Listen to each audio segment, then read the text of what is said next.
Are you ready to do some pod crashing? Episode number 187 is with Kareen from Paradise Lost, Crime in Miami. In a really bizarre way, do you feel like that you're taking away the mystique of Miami? Because it's like, wow, Miami, they got the drugs, they got the crime, that's really cool. And you guys take us into an area, it's like, hey, but you don't know the real story. And I love that about what you guys are doing on this podcast. I appreciate that. You know, I don't think you can take away the mystique from Miami or frankly from any place because, cities and certainly Miami are more complicated than we could capture in just one podcast episode or that anyone could capture in a book or a TV show or a movie. But what we're trying to do through Paradise Lost, Crime in Miami is examine Miami through the lens of the true crime that's been committed here. What does it say about our culture? What does it say about our people? What does it say about this place that some of the most heinous crimes committed in history of the United States have happened right here in sunny South Florida? And, we look at it through a prism of how did this happen? How could it happen? Why did it happen? And I like to say we don't revel in the violence. We certainly cover it and tackle it head on. And I think in many ways, instead of, taking the mystique away, I think maybe it makes it a little bit even more interesting because after you listen to all of these episodes with crimes that, vary from murders and the drug trade to, love triangles, I think in some ways people might be like, hell, I might want to go visit South Florida. And so I guess this is my long way of saying that the tourism board owes me a check. It's so true because, I've been to South Beach. I fell in love with South Beach. I wanted to get deeper into South Beach, and it's just there because there's something there. Yeah, I've often been thought about what is it about this place? I think that there's certainly, first of all, it's just so naturally beautiful. Mm-hmm. The skies here are stunning. It's such a green city. There's wonderful architecture. Culturally, it's so rich. Thanks to the amazing immigrant experience that we have here, folks coming from all over the world have contributed sounds and foods and languages. It is kind of a very alluring place, and it's a place that people kind of keep drawn to. So there's beautiful people and fascinating people kind of everywhere you go. But among all of that, there's also kind of these crazy folks. As it turns out that, sometimes sometimes among the best of the best, it also exists the worst of the worst, and Miami's no different in that sense. But it's certainly an appealing place. As a person who's born and raised here, I always say my favorite time is when I leave Miami, and then my second favorite time is when I come back to it because there's something that keeps drawing you back and back. Yeah. Before I jumped into the podcast and really got into each one of the episodes, I was hoping that you would cover the Versace area. And the reason why is because I've been to that mansion and it's like, it's such a place and you felt something when you were there. When you jumped into this story about Versace, because to me, it's still a crime that a lot of people don't understand. Yeah. So that's a crime that I remember all too vividly. Mm-hmm. It happened in 1997. I was, and I talk about this in the episode, I was, when it happened, part of, we heard was that there's this, a gay serial killer, right? And I was 17 or 18 when this happened, just kind of coming out, and it was a fearful time. And then all of on top of that, and kind of right in your own backyard, you had like a murderer loose, and this world famous person who was murdered. And there was a heightened sense, for me, it was very personal because there was a heightened sense of fear associated with it. We didn't know what could happen and who could be next.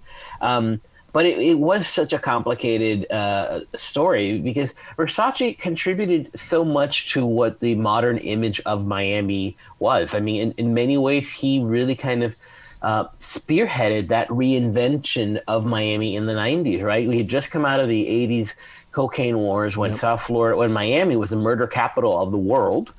And it had just kind of come through that and been reinvented itself. And now the 90s came, you had folks like Gianni Versace who helped to reinvent the image of the city as a place where celebrities came to play, where there was a constant party, where it was sexy and fun, but laid back and chill.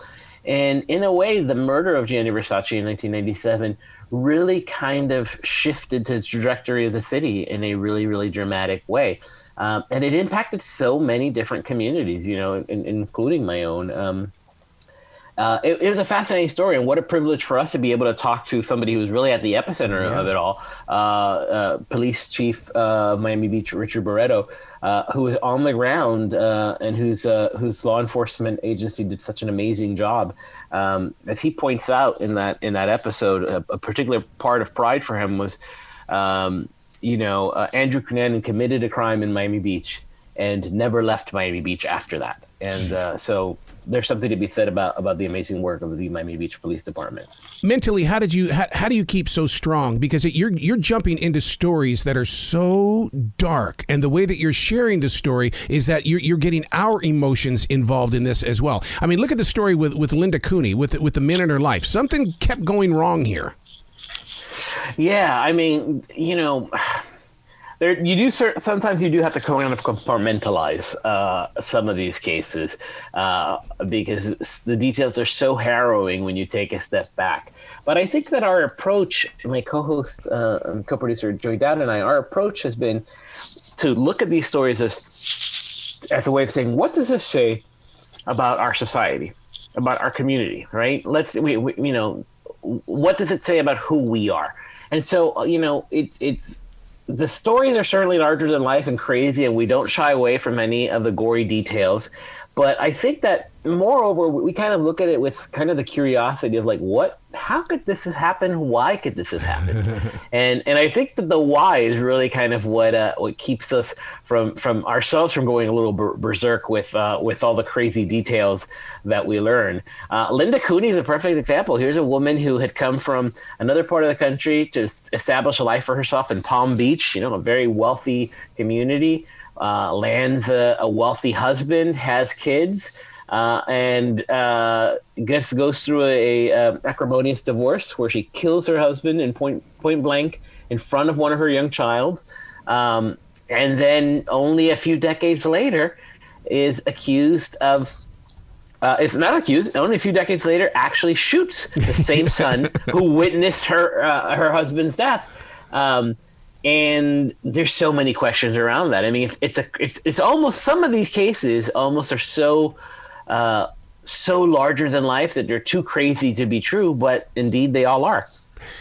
When you build up these stories, because you're getting the sound, you know exactly how you're going to place the sound in it. Because when you podcast like this, it's not like doing the 5 o'clock news or anything like that. I mean, you've got to have our attention, keep our attention, deliver it, and then get us back. So how are you building your podcast to make sure that we keep coming back to every single episode? Yeah, thank you for that question. I love to pull back the curtain a little bit. Well, I would first say that, we don't actually approach it with a formula in mind. We actually let the interview and the research really kind of drive our storytelling. So the way that the ultimate podcast structure is, it's Joey and I narrating the crime for our listeners, and then we invite a special guest associated with it. And this can be a victim of the crime, a perpetrator, law enforcement, a journalist, a filmmaker, somebody who's really well steeped in what's going on. And through their interviews, they add a little bit more color and detail into what occurred. But we always start with kind of interviewing our key source. We do extensive research, read everything that's ever been written on the subject to get all of our background. And then we find somebody who can speak to it uniquely, and they help tell us the story. So because it's coming kind of from that really authentic place and fact checked across multiple sources, and we hear kind of somebody directly connected to the story, it ensures that there's authenticity in it, so that when after we've done that, we sit down to script it and put it together, we're able to just hone in on all the minute details that you might miss, but that make a great deal of importance in the story, as well as kind of the details that everybody read in the headlines. And then we work with a great team at our partners at Sonoro to layer in music and sound design to really kind of make it an atmospheric listen that we hope is gripping as the crimes themselves. So Miss Blanco, the godmother of Miami. Oh my God, I had no clue that this was even taking place. Yeah, right under our very noses, right? Griselda Blanco, was known as La Madrina, which is the godmother, and that episode is called The Cocaine Godmother. And her story is a fascinating one because she was one of the few women running a huge drug operation. And really, she was, a drug. We say drug kingpin. She was a drug queenpin in a field that was dominated by men. And she wasn't just a success; she was really right at the top. And many sources indicate that she helped Pablo Escobar get his start, even though they would later become huge enemies. Oh wow. Her story is kind of fascinating on a couple of fronts.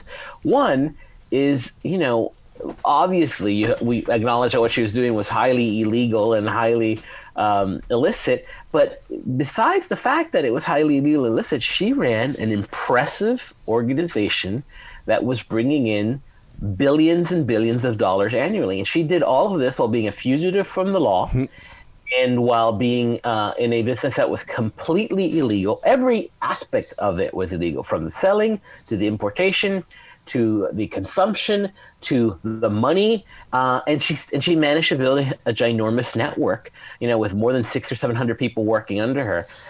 Of course, the other part of her story that can't be looked over is that part of the way that she did this is by ruling ruthlessly, with a penchant for vicious and gruesome brutality. And there's more than over 200 murders that are accredited to her that she either ordered or orchestrated, and in some cases committed.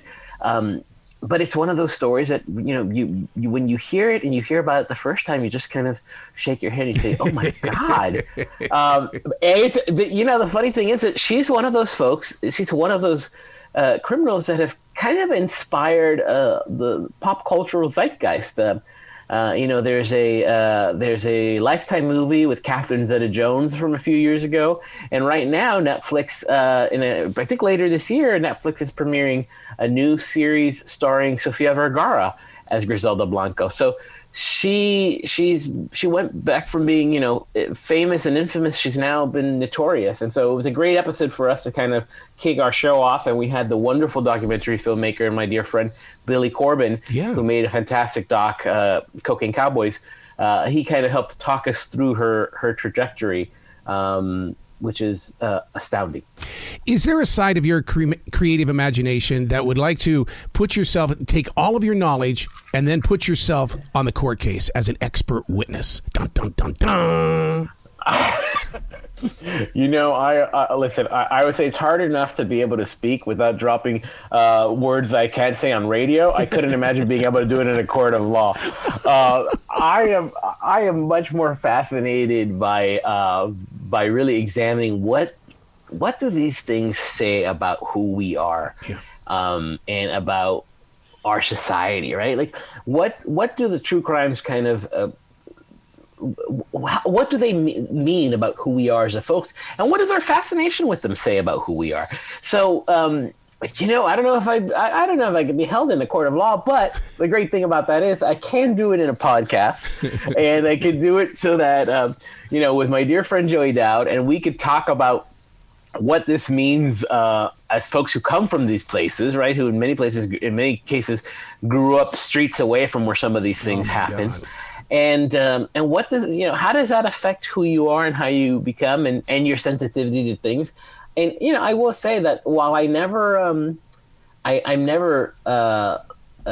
not flabbergasted by the brutality of some of these things, when I do hear about a crazy crime happening everywhere, I think that my reaction is probably a little more watered down than most, because I grew up in South Florida, where these crazy crimes seem to be the norm, not the exception. So, I think that's my very long way of saying that there's very little that shocks me these days. Now, so I might not be great in a court. So how did the Miami Zombie get the name? Well, the case of Rudy Eugene is one that's really kind of fascinating. It happened a decade ago, actually 10 years ago last week. Wow. And what made it stand out, the name of with the kind of headline of the Miami Zombie or the Causeway Cannibal, is that Rudy Eugene attacked a homeless man named Ronald Popo, and the attack was quite vicious in that he literally chewed off a large part of his face. Goodness. And so much so that Mr. Popo lost both of his eyes and something like 75% of his face. And that's the kind of thing that you really only hear in horror movies, right? Or in gory stories that are made up. And here's something that happened in actuality. And as often is the case, folks in looking for an answer drew a number of conclusions. I remember voodoo came up because Mr. Eugene was a Haitian immigrant, or the child of Haitian immigrants. Voodoo was one of the first things. And then the term bath salts, the street drug known as bath salts or flaca, those kind of came up. And oftentimes what we see with some of these stories is that we just get the headlines, right? We just get what's on the 5 o'clock news or what makes the front page of the newspaper the next day, and that's all you ever learn. So for this one, we really wanted to dig more because that's not normal. You don't hear a ton about people just on drugs who go and attack someone, right? And so this episode is really interesting to us, for one, because we had the privilege of speaking with Markinson, Mr. Eugene's brother, who the family has very, very rarely spoken to the media, and we had the privilege of speaking to him. What does the effects of the crimes his brother committed have on the family and on the community, but also get to the kind of more serious questions, like what could have caused this. And in essence, this episode is ultimately it's about this horrific crime and all that happened to it, but it's also a question about mental health and about justice that isn't always colorblind. So that's it's actually one that I'm really, really proud of, because I think that it's helping us really kind of get it behind the headlines into the heart of what is a very complicated thing. Because I think in most of the crime cases we hear about, they all tend to be a little bit more complicated than just what we see on the 11 o'clock news. Yep. You got to come back to this show anytime in the future. The door is always going to be open for you. Oh, thank you so much. That's such a kind thing to say. And thank you all so much for listening. Check out Paradise Lost, Crime in Miami. Absolutely. You be brilliant today, okay? Thank you so much. You too, Arrow.